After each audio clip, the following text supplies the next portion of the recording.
encara queda tant per fer.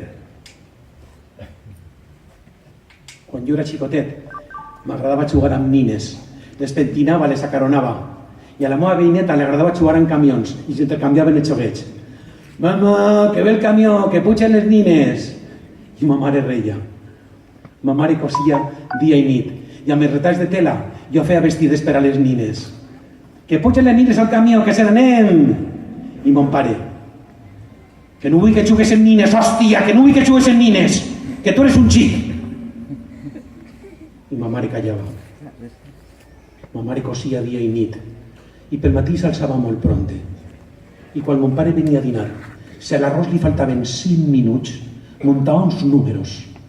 I jo deia: «Però pare, si és igual, ja es curarem nosaltres». Mon pare deia: «Això sí que no, això són coses de dones». «Però pare, si la mare cus moltes hores, si guanya més diners que vostè, què? Els diners a esta casa es porte jo, t'has enterat? Es porte jo».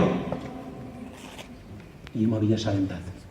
M'havia assabentat que ma mare no havia pogut treballar en una empresa de disseny de roba, com era la seva il·lusió, perquè mon pare no havia volgut firmar.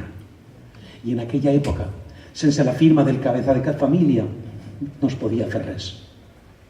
També m'havia assabentat que el nom de ma mare ni el de cap dona no podia figurar en una llibreta d'estalvis. Figurava el nom de l'home, encara que els estalvis foren de la dona.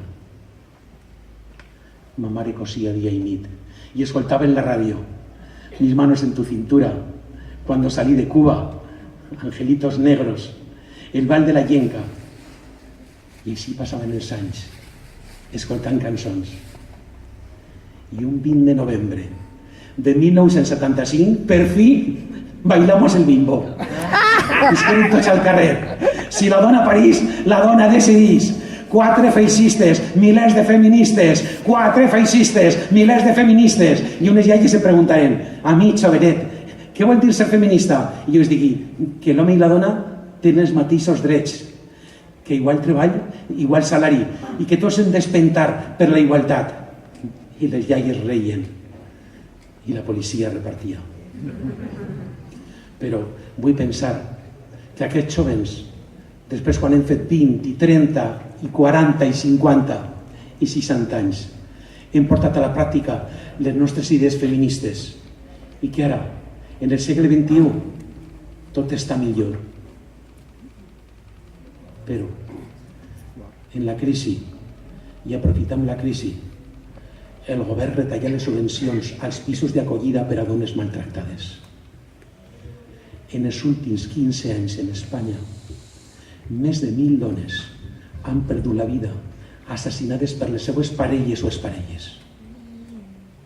I és que encara queda tant per fer.